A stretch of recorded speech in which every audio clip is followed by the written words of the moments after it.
Hi everyone, welcome back to the channel. And this week a little bit of a fun element, something the club, the guys have been wanting to get on the table for quite a while.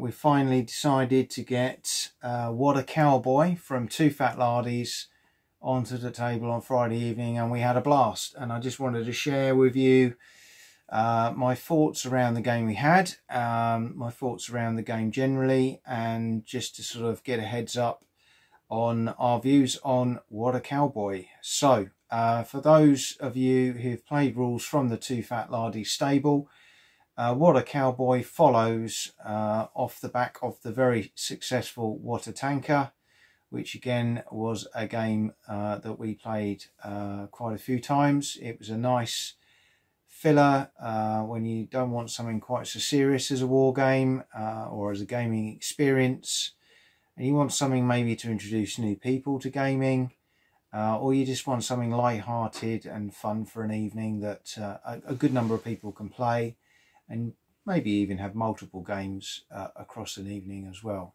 So What a Cowboy sort of grew off the back of that, and we bought the game and all the bits and pieces several months ago when it got released. And Friday was the first time we just set up a game and thought we'd have a go. So we played the battle at Almond Slice Ranch. Yeah, it's a funny name, and it's purely was named that because there were three lovely almond slices on the table at the beginning of the game on Friday evening. So Almond Slice Ranch, it became the battle of.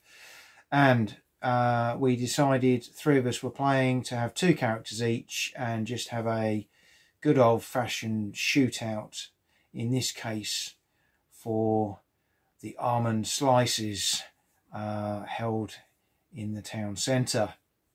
So we had a number of characters. We had Bart Hollymoo and Buck Rogers as one gang. Buck was a shootist, Bart was green, so he was a little bit more sticky, should we say. Sticky to the point that he also had a piece of dynamite with him, along with his Colt 45 and his knife. And Buck had two Colt 45s and was hoping to go all guns blazing with his twin Colts firing from the hip. As we will see, that wasn't necessarily the right course of events. The second gang was Brody Brown and Bo Bridges. Bodie again was another greenhorn with a Colt 45 and a sneaky little Derringer tucked in his top pocket. And Bo was a Deadeye shootist who was carrying a Henry rifle along with a Colt 45 as backup.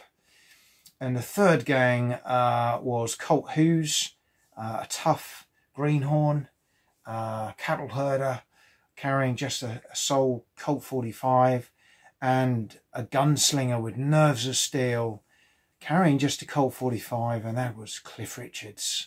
So we set up randomly, started the game, and the format of What a Cowboy is very similar to What a Tanker. So you will roll 6 action dice, and the numbers will determine your options in terms of what you can do with your characters. So a 1 will allow you to move or remove pin tokens. A 2 will allow you to spot a target. A 3 will allow you to aim. A 4 or a 5 will allow you to shoot or reload. And a 6 is a bit like a wild dice. You can use that for anything. And having a gunslinger, having good old Cliff in my gang, he also gets the option to change one of those action dice each turn as well, to his benefit. The shootists had Bonanza token each, and Cliff, the gunslinger, had 2 Bonanza tokens. The greenhorns had none. Bonanza tokens are those kind of wild card interrupt tokens that allow you to do things, to react to something an enemy is doing to you, to do a quick fast draw and try and grab the initiative, or indeed just trying to remove markers and get shock dice back into your pool, and we found that particularly useful throughout our game. I'm not going to go into what each of the individual actions does, because if you've got the game you'll know that anyway. I really wanted to give you more an overview of what happened in our game and our general feeling on the rules. I think initially, like all these games, we kind of looked at the rule book and thought, oh, there's quite a bit more to this than What a Tanker. Obviously there's a great campaign section. There's much more chrome, I think, in here than What a Tanker. You know, you've got a lot more cinematic things you can do, interactions you can make on the table, you know, climb ladders, jump over gaps, get on horses, you know, you can do all sorts of things. You can pretty much do whatever you like, but of course that carries a risk. But I like that. Weapon choices are quite vast. We were playing with fairly standard weapons, other than maybe Bo, who with his Henry rifle, and we just added a couple of little things in there just to try them out. For example, the dynamite, and you know, that does again give you lots of choices when you're building your characters, how you spend your initial dollar on equipping your character, whether it's for a one-off or ultimately as you go through a campaign season. So really like that. I thought, yeah, there's definitely some added elements here. You don't have to use all of those. You can add in what you want, take out what you don't want. Again, I like that. I like the ammo system. So, you know, you've got a cartridge, a magazine with a certain amount of ammo preloaded, and you only have to reload once you've exhausted that. And so I kind of like the way the shoot reload actions were now molded into one rather than separate, and the fact that you could use a move dice to remove a pin token, which again became quite important as we went through. We liked the shooting system, you know, the critical wounds when they come into play.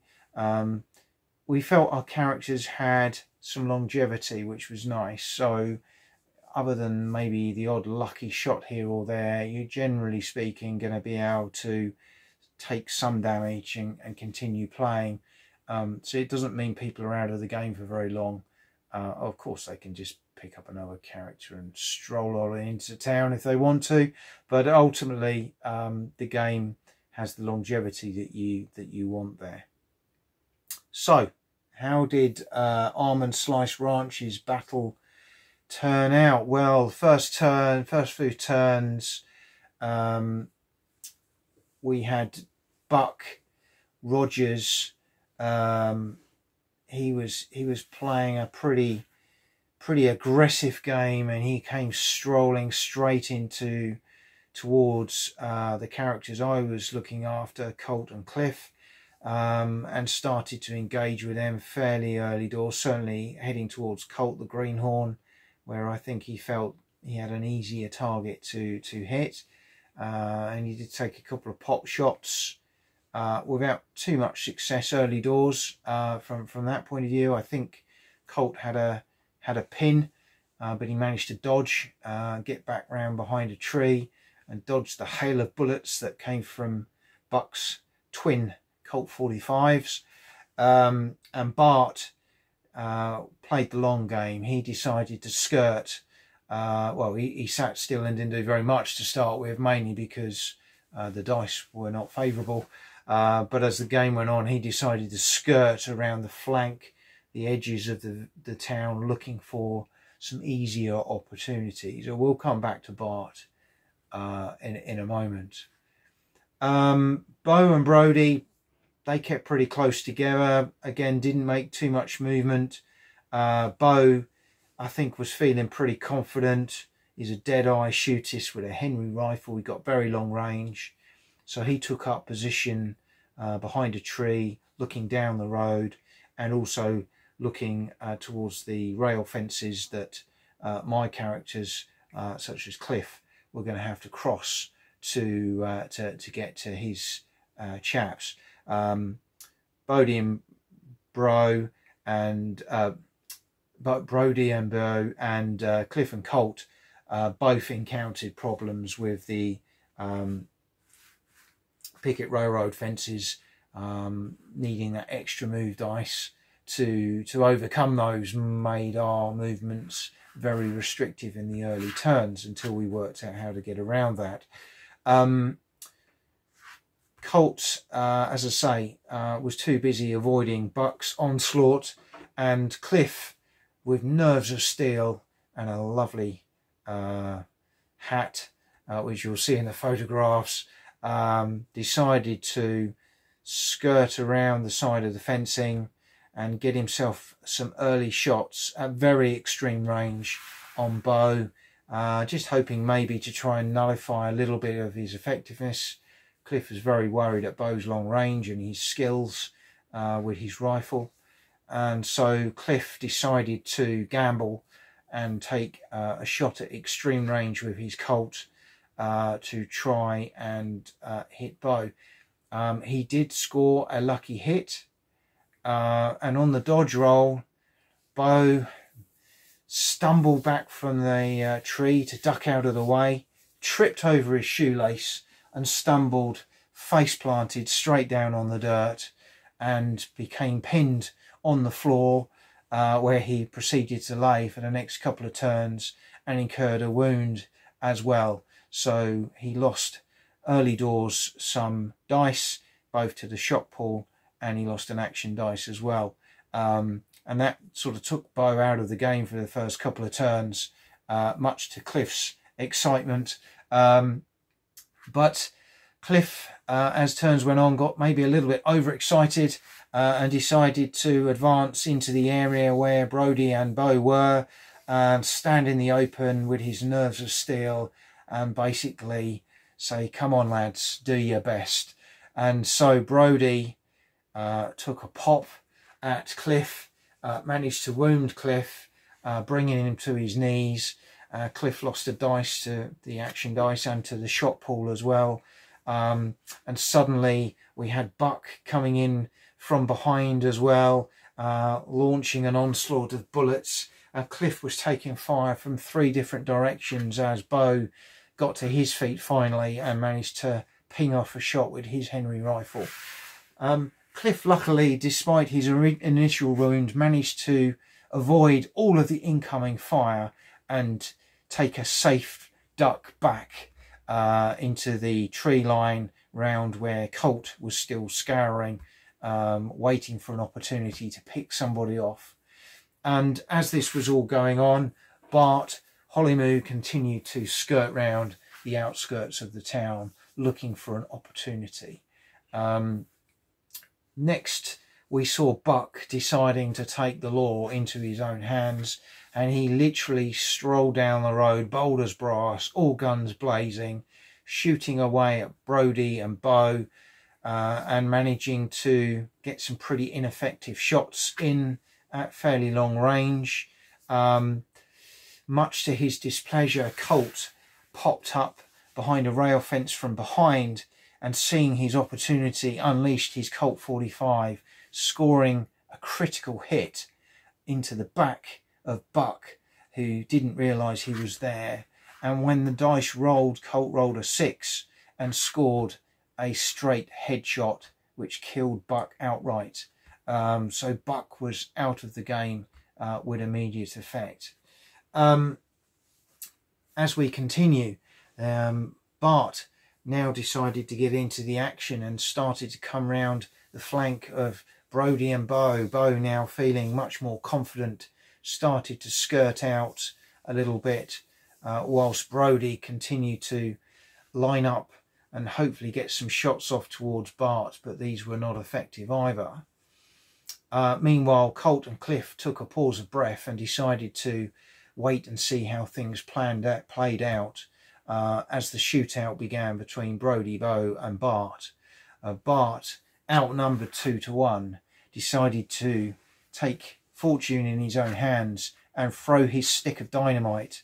After rolling 3 1s in his action dice, he got multiple movements and he got very high rolls and was able to get close enough to throw his stick of dynamite over 2 fences, and it landed close enough that when the explosion erupted, Brody was caught in the crossfire and killed outright. Bo escaped unscathed and decided to now take on Bart, and ducked in behind the building and some barrels and started taking pot shots at Bart. Likewise, Colt, feeling confident after his backstab of Buck, decided to skirt round and try and line up some shots as we got to the final turn on Bo and on Bart, but it all fizzled out without much success. So Colt and Cliff were in charge at the end of the Battle of the Almond Slice Ranch, as only Bo and Bart remained in the opposing gangs and skulked off to look after their wounds and patch up ready for another day. Colt and Cliff enjoyed their almond slices and steeled themselves for future battles. But that was the end of our game. We had a lot of laughs, we had a lot of fun. There were some character moments, cinematic moments, and that for me is what a cowboy is all about. It's fun, it's not serious. You can design your characters, and we're really looking forward to getting this on the table again and playing some different scenarios that we will come up with. I have just had today delivery of some new WhatACowboy dashboards that are produced from Warbases. These look really cool. So you can put your Bonanza tokens in here, shock dice as applicable, and action dice here as you roll them, and record your ammo as well. So these look really good. I'm going to invest in a couple more of these, but just something to flag up there. Warbases are offering those, and of course if you haven't got WhatACowboy and you fancy a bit of Wild West action, then go and have a look at the Too Fat Lardy site, and maybe well worth the investment. But hope you've enjoyed this video. I've chucked a few pictures in along the way. There'll be a few more at the end, and look forward to seeing you all again soon.